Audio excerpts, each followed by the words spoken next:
Hello guys, today ay magluluto ako ng lunch. Ayan ang asawa ko nanonood ng favorite niyang football. Inumpisan ko nga pa ng pagluluto ng rice kasi matagal siyang maluto.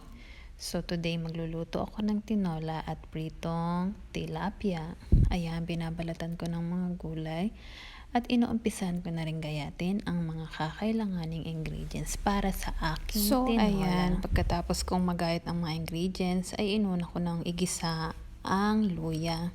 Kasunod ng bawang, sibuyas at isinunod ko na rin ang karne ng chicken. So, ayan, igigisa ko muna yung chicken hanggang sa medyo lumambot siya at mag-brown.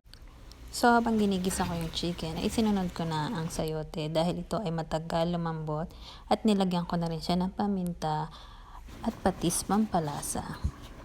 And then, nag-add na ako ng tubig at nang kumulo ay naglagay na rin ako ng gulay na tinatawag na bok choy.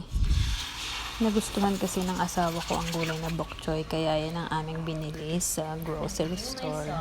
At nang maluto na nga ang aking tinola, isinunod ko naman ang pritong tilapia. So, ayan na nga, kakain na kami ni Habi. At syempre, ipapatesting ko muna ang aking luto kung approve ba sa aking asawa. At ang sabi ko nga sa asawa ko ay isausaw sa patis, aba isinabaw ba naman kasama yung sili.